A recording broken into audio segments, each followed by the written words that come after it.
এরে আল্লাহর বান্দা যুবক ভাই, আল্লাহ তাআলা বলেন কুল্লু নাফসিন যায়িকাতুল মাউত, প্রত্যেকটা প্রাণীকেই মৃত্যুর স্বাদ গ্রহণ করতে হবে। দুনিয়ার বুকে যারা এসেছে, যাদের জান রয়েছে, সকলকে একদিন মৃত্যুবরণ করতে হবে। ওরে নবীর উম্মতের দল, যেহেতু তোমাকে আমাকে মৃত্যুবরণ করতে হবে, মৃত্যুর পরে আল্লাহ তাআলা যখন তোমার হিসাবের কাজ শুরু করবেন, ওরে আল্লাহর বান্দা, হাসরের ময়দানে যখন তোমাকে উপস্থিত করানো হবে, তখন আল্লাহ তাআলা তোমার হাতকে জিজ্ঞাসা করবেন, এরে হাত বলো এই বান্দা দুনিয়ার বুকে কি করেছে তোমার দ্বারা। তুমি যদি নেক আমল করো, এই হাত তোমার পক্ষে যাবে, আর যদি গুনাহের কাজ করো, এই হাত তোমার বিপক্ষে যাবে। আল্লাহ তাআলা তোমার পাকে বলবেন, এরে পা বলো এই বান্দা দুনিয়ার বুকে কি ভালো কাজ করেছে, কি গুনাহের কাজ করেছে বলো। যদি তুমি এই পা দ্বারা ভালো কাজ করে থাকো, এই পা তোমার পক্ষে চলে যাবে, আর যদি এই পা দ্বারা তুমি খারাপ কাজ করো, এই পা তোমার বিপক্ষে চলে যাবে। আল্লাহ তাআলা তোমার জবানকে বলবে, রে জবান বলো এই বান্দা দুনিয়ার বুকে কি আমল করেছে, কি গুনাহ করেছে। তুমি যদি এই জবান দ্বারা ভালো কথা বলে থাকো, এই জবান তোমার পক্ষে যাবে, আর যদি এই জবান দ্বারা তুমি খারাপ কথা বলে থাকো, এই জবানটা তোমার বিপক্ষে চলে যাবে। ওরে নবীর উম্মতের দল, আল্লাহ তাআলা তোমার চোখকে বলবেন, চোখকে তোমার জিজ্ঞাসা করবেন, এরে চোখ বলো এই বান্দা দুনিয়ার বুকে কি ভালো কাজ করেছে, কি খারাপ কাজ করেছে।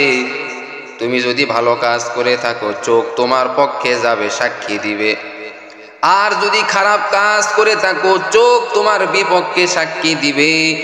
ওরে আল্লাহর বান্দা সাবধান, মৃত্যুর পরে কিন্তু তোমার হিসাব হবে রে বাবা।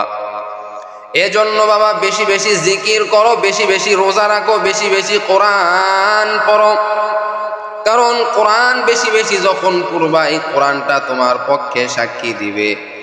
আর যদি কোরআনটা তুমি যদি না পড়ো, তাহলে কোরআন তোমার বিপক্ষে চলে যাবে।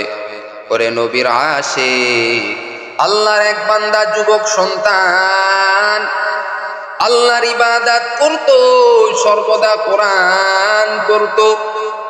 পয়গম্বর সুলাইমান আলাইহিস সালামকে আল্লাহ তাআলা জানা দিলেন, ও পয়গম্বর সুলাইমান আলাইহিস সালাম, এ সুলাইমান আলাইহিস সালাম, তোমাকে আমি আল্লাহ একটা কুদরত দেখাইতে চাই। সুলাইমান আলাইহিস সালাম বললেন, ও আল্লাহ, আপনি আমাকে কি কুদরত দেখাইবেন রে আল্লাহ। আল্লাহ তাআলা বললেন, রে সুলাইমান, তুমি তোমার সিংহাসন নিয়ে তুমি সমুদ্রের ওপারে চলে যাও, গিয়া দেখবা আমি আল্লাহর কি কুদরত। সুলাইমান আলাইহিস সালাম এইবার আল্লাহ তাআলার অর্ডার পাওয়ার পর সুলাইমান আলাইহিস সালাম সিংহাসন নিয়ে রওনা। সুলাইমান আলাইহিস সালাম সিংহাসন নিয়ে রওনা হয়ে গেলেন, সঙ্গে নিলেন তার খাদেম। খাদেম কয়েকজনকে নিয়ে এবার রওনা হয়েছেন সিংহাসন নিয়ে। এইবার সুলাইমান নবী যখন সমুদ্রের ওপারে চলে গেলেন, যাওয়ার পরে আল্লাহ তাআলা বললেন, ও সুলাইমান, তুমি এইবার ওই সমুদ্রের ওপারে একটু তালাশ করো, দেখো আমি আল্লাহর কি কুদরত। সুলাইমান আলাইহিস সালাম এইবার তালাশ করা শুরু করলেন। দেখে বিশাল বড় একটি সমুদ্রের মধ্যে একটি ঘর দেখা যাইতেছে। সুলাইমান আলাইহিস সালাম ওই ঘরের মধ্যে প্রবেশ করলেন, কিন্তু আল্লাহ তাআলার কি বড় কুদরত, ওই ঘর এত বিশাল বড় একটা ঘর, ওই ঘরের 7টা দরওয়াজা রয়েছে, 7টা দরওয়াজা খোলা, কিন্তু ওই দরওয়াজার মধ্যে, ওই দরওয়াজার ভিতরে এক ফোঁটাও পানি ঘরের মধ্যে প্রবেশ করে নাই।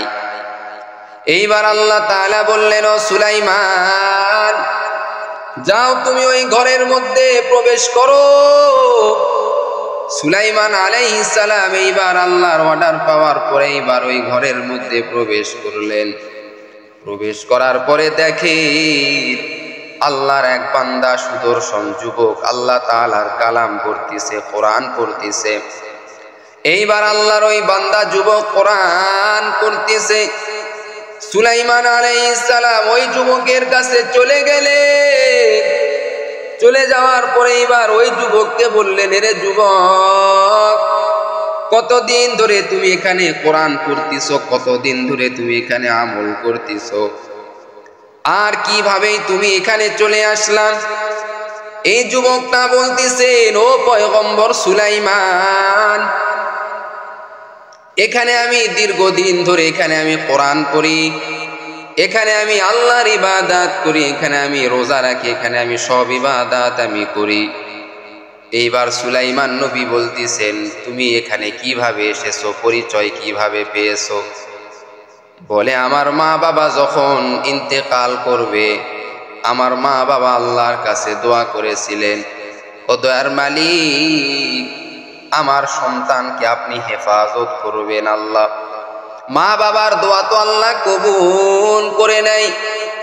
দুনিয়ার কোন মানুষের দোয়া কবুল হোক আর না হোক, মা বাবার দোয়া তো খালি হাতে ফেরত যাবে না। মা বাবার দোয়া আল্লাহ কবুল করে নিয়েছেন। এইবার আল্লাহ তাআলা এবার মা বাবার ইন্তেকালের পরে ওই যুবকের ব্যবস্থা ওখানে করে দিয়েছেন। ওরে আল্লাহর বান্দা যুবক, কারণ ওই যুবকটা মা বাবার খেদমত করেছে এবং কোরআন বেশি বেশি পড়তো। ওরে নবীর উম্মতের দল, এইবার ওই যুবককে বলতেছেন সুলাইমান আলাইহিস সালাম, ও যুবক, তুমি এখানে তো আল্লাহর ইবাদত করতেছো, কিন্তু তোমার খাবারের ব্যবস্থা কিভাবে হয়? এইবার এই যুবক বলে, ও পয়গম্বর সুলাইমান আলাইহিস সালাম, এখানে তো আল্লাহ তাআলা আমার খানার ব্যবস্থা জান্নাত থেকে ফেরেশতার মাধ্যমে খানার ব্যবস্থা করে, আর আমি এখানে আল্লাহর ইবাদত করি, 5 ওয়াক্ত নামাজ পড়ি। ওরে আল্লাহর নবীর উম্মতের দল, যে আল্লাহ তাআলা আসমান থেকে ফেরেশতার মাধ্যমে খানা দিতে পারে রে বাবা, ওই সুলাইমান নবীর জামানার উম্মতকে যদি আল্লাহ কোরআন পড়ার কারণে, পিতা মাতার খেদমত করার কারণে যদি খাওয়াইতে পারে, তুমি তো যেমন তেমন নবীর উম্মত নয়, তুমি তো এমন একটা নবীর উম্মত যেই নবীর শাফাত ছাড়া কোনো নবীরা পর্যন্ত জান্নাতে যেতে পারবে না, যেই নবী সমস্ত নবীদের সরদার। ওরে আল্লাহর বান্দা, নবীর আশিক, ওই নবীর উম্মত হয়ে তুমি কেন জান্নাতে যেতে পারবা না? তুমি কেন ইবাদত করবা না রে বাবা? তুমি যদি অল্প ইবাদত করো, এটাও আমার আল্লাহ বড় খুশি হয়ে যায় তোমার উপর। আল্লাহর ইবাদত করো, আল্লাহর ইবাদত করো। যেই বান্দা যত ইবাদত করবে, আল্লাহ তাআলা তার দাম তত বেশি বাড়ায় দিবে। তবে ভালো আমল করতে হবে, আল্লাহকে খুশি করার জন্য আমল যদি হয়। বান্দা যদি আল্লাহকে খুশি করার জন্য একটি আমল যদি তোমার হয় রে বান্দা, এই একটি আমলের কারণে আল্লাহ তোমাকে জান্নাতের মেহমান বানায় দিবে। हकीकत से तू दुनिया बेखबर है, दुनिया की नुमाइश पर नजर है। नमी गोयम के आज दुनिया जुदा बाश, तो हर कार के बासी बा खुदा बाश। जिससे दुनिया आज खुदा का फिल बुदान, नहीं कमाश नुखरा हो फर जिंदोजान।